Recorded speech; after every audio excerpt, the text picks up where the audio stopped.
Number one అంటారు. అసలైన number 1 Guru Kashi university.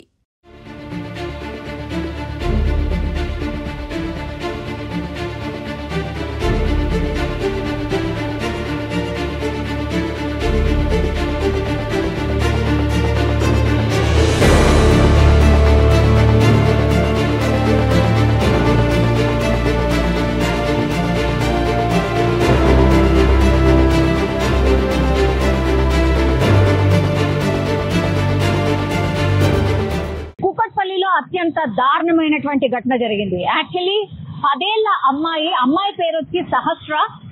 ఆమె ఈ రోజు స్కూల్ కి వెళ్ళలేదు, ఇంట్లోనే ఉండింది. అండ్ సహస్రకి ఒక తమ్ముడు కూడా ఉన్నాడు. ఆ తమ్ముడు స్కూల్ కి వెళ్ళినటువంటి సందర్భంలో వాళ్ళ తండ్రి ఆ అబ్బాయికి టిఫిన్ బాక్స్ ఇవ్వడానికని ఇంటికి రాగానే ఈ అమ్మాయి ఎవరైతే ఉన్నారో బెడ్ పైన పూర్తిగా రక్తపు మడుగులో కత్తి పోట్లతో పడి ఉండడాన్ని చూసి షాక్ అయిపోయినటువంటి సిచ్యువేషన్ అయితే కనిపించింది.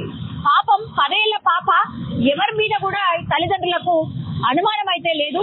ఇద్దరు కూడా ప్రైవేట్ ఉద్యోగులు కావడం, దగ్గరలోనే ల్యాబ్ టెక్నీషియన్ గా ఇప్పుడు ఈ సహస్ర పాప ఎవరైతే చనిపోయిందో పాప వాళ్ళ అమ్మ ల్యాబ్ టెక్నీషియన్ గా పనిచేస్తోంది. అండ్ ఫాదర్ ఏమో దగ్గరలో ఉన్నటువంటి ఇంకో ప్రైవేట్ దాంట్లో ఉద్యోగం చేస్తున్నటువంటి సందర్భంలో కూకట్పల్లిలో ఒక్కసారిగా ఈ ఇన్సిడెంట్ అయితే జరిగింది.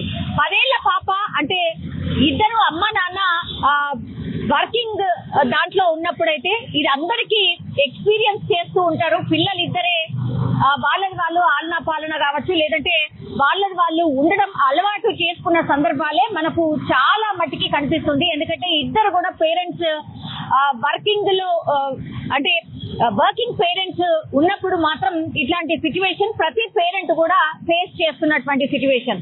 అట్లాంటిది ఈ రోజు కూకట్పల్లిలో మధ్యాహ్నం 1:10 ప్రాంతంలో తండ్రి పాప దగ్గర అంటే ఇంటికి రావడం, ఇంటికి వచ్చి ఈ బాబు ఎవరైతే ఉన్నారో ఆ బాబుకి టిఫిన్ బాక్స్ ఇవ్వడానికని ఇంటికి వచ్చి ప్యాక్ చేద్దాము అన్న సందర్భంలో ఒక్కసారిగా వాళ్ళ బిడ్డ బెడ్ పైన టోటల్లీ రక్తపు మడుగులో కత్తి పోట్లతో కనిపించడంతో ఒక్కసారిగా ఆందోళన చెందడమే కాకుండా వెంటనే సమాచారం అందించాడు. చుట్టుపక్కల వాళ్ళకు కూడా ఎవరినన్నా చూసారా, నా బిడ్డని ఇట్లా చంపేశారు, ఎవరు చంపేశారు ఏంటి అని బోర్న విలిపించడం చూసాం. అట్లాగే వాళ్ళ మదర్ కి వెంటనే ఇన్ఫర్మేషన్ రావడంతో ఒక్కసారిగా చుట్టుపక్కల వాళ్ళు అందరూ కూడా అక్కడికి రావడం, ఆ తర్వాత అత్యంత దారుణంగా అంత చిన్న పాపను ఎవరు చంపారు అనే కోణంలో ఇప్పుడు పోలీసులు అయితే విచారణ చేస్తున్న సిచ్యువేషన్ అయితే కనిపిస్తోంది. సహస్ర పేరెంట్స్ పేరు వచ్చేసి రేణుక, అలాగే కృష్ణ. వీళ్ళిద్దరు కూడా వర్కింగ్ పేరెంట్స్ కావడంతో పాప ఈ రోజు స్కూల్ కి సెలవు ఉండడంతో ఇంట్లోనే ఉండిపోయినటువంటి పరిస్థితి. ఆమె ఆడుకుంటుందో లేకపోతే పడుకుందో తినిందో ఈ టైంలో ఏం చేస్తుందో అన్న థాట్ తోని వాళ్ళ నాన్న ఇంటికి వెళ్లి చూసేసరికి పూర్తిగా రక్తపు మడుగులో పడి ఉండడం, డోర్లన్నీ ఓపెన్ అయి ఉండడం, ఇదంతా గమనించిన తర్వాత గట్టిగా కేకలు వేస్తూ వాళ్ళ నాన్న బయటికి పరుగులు తీశాడు. చుట్టుపక్కల వాళ్ళందరూ కూడా వచ్చి ఏం జరిగింది ఏంటి అని చూసేసరికి పూర్తిగా పాప రక్తపు మడుగులో పడి ఉన్న పరిస్థితి. దీంతో వెంటనే పోలీసులకు సమాచారం అందించారు. ఇప్పుడు క్లూస్ టీమ్ కావచ్చు, డాగ్ స్క్వాడ్ కావచ్చు, ఇవన్నీ చేరుకొని పాప ఎలా చనిపోయింది, ఎవరు చంపి ఉంటారు అనే కోణంలో విచారణ చేస్తూ ఉన్నారు.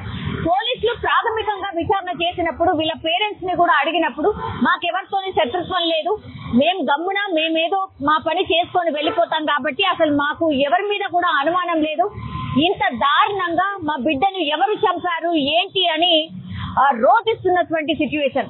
బతకడానికని ఇక్కడికి వచ్చాం, కేవలం 2 ఏళ్లు మాత్రమే అవుతోంది, మా పిల్లల్ని మేము చూసుకుంటూ మా బతికేదు మేము బతుకుతున్న సందర్భంలో ఒక్కసారిగా నా బిడ్డ మీద ఇంత కోపం పెట్టుకున్న వాళ్ళు ఎవరు, ఇంత దారుణంగా చంపడానికి గల కారణం ఏంటి అని అంటూ వాళ్ళ తల్లిదండ్రులు రోధిస్తున్నటువంటి సిచ్యువేషన్ అయితే కనిపిస్తోంది. కూకట్పల్లిలో ఒక్కసారిగా ఈ సంఘటన జరగడంతో చుట్టుపక్కల వాళ్ళు కూడా భయాందోళనకు గురవుతున్నారు. ఎందుకంటే డే టైంలో 1:10 ప్రాంతంలో ఈ ఇన్సిడెంట్ జరిగినట్టు చెప్తున్నారు.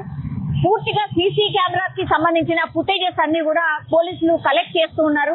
ఎవరు ఇంత దారుణంగా సహస్రాని 10 ఏళ్ల పాపని ఇంత దారుణంగా ఎవరు చంపుకుంటారు అనే కోణంలో దర్యాప్తు అయితే చేస్తున్న సిచ్యువేషన్ అయితే కనిపిస్తోంది. కానీ ఒక్కసారిగా కూకట్పల్లిలో ఈ ఘటన జరగడంతో కలకలం అయితే క్రియేట్ అయింది. ఇంత డే టైంలో పట్ట పగలే ఒక చిన్న పాపని ఇంత దారుణంగా చంపడానికి గల కారణాలు ఏంటి అనే కోణంలో పోలీసులు అయితే విచారణ చేస్తూ ఉన్నారు. ఈరోజు మధ్యాహ్నం 1:10 మా కూకట్పల్లి పోలీస్ స్టేషన్కి ఒక డయల్ 100 సమాచారం వచ్చింది. దాని ప్రకారం ఒక 10 సంవత్సరాల పాప ఇంట్లో చనిపోయి కనిపించిందని ఆ సమాచారం యొక్క సారాంశం. వచ్చి చూడగా ఆ పాప 10 years age and 6th class చదువుతూ ఉంది. సో వాళ్ళ ఇంట్లోనే మంచం మీద పడి ఉంది. సో ఒంటిపై కత్తిపోట్లు ఉన్నాయి. సో ఇప్పుడు ఆ బాడీ చూసాము. తల్లిదండ్రులు చెప్పే వెర్షన్ ఏంటంటే వాళ్ళు 9 o'clockకి ఇద్దరు కూడా జాబ్స్కి వెళ్ళిపోయినారు. వాళ్ళు మళ్ళీ తండ్రి 12:30కి అట్లా బాబుకి బాక్స్ పంపాలని వచ్చి చూడగా పాప శవం బెడ్ మీద కనిపించిందని చెప్తూ ఉన్నాడు. సో బాడీని ఇప్పుడు పిఎంఈకి పంపిస్తూ ఉన్నాము. క్రూస్ టీమ్ అండ్ మిగతా వాళ్ళు కూడా వాళ్ళ పని వాళ్ళు చేస్తున్నారు. సో పోస్ట్ మార్టం రిపోర్ట్ వచ్చాక మిగతా విషయాలు తెలియజేస్తాం. Thank you. తల్లిదండ్రుల చెప్పేదాని ప్రకారం వాళ్ళు ఎవరి మీద అయితే ఇప్పుడు వరకు అనుమానం వ్యక్తం చేయలేదు. స్పెసిఫిక్గా ఎవరి మీద కూడా తల్లిదండ్రులు అయితే అనుమానం వ్యక్తం చేయడం ఇంకా తెలియదు. VR verify. పాప కేంద్రీయ విద్యాలయం చెప్పి 6th class హాలిడేస్ ఇచ్చారని చెప్పినారు. వాళ్ళు వచ్చి ఇక్కడికి 2 years అయిందని చెప్తున్నారు. Thank you.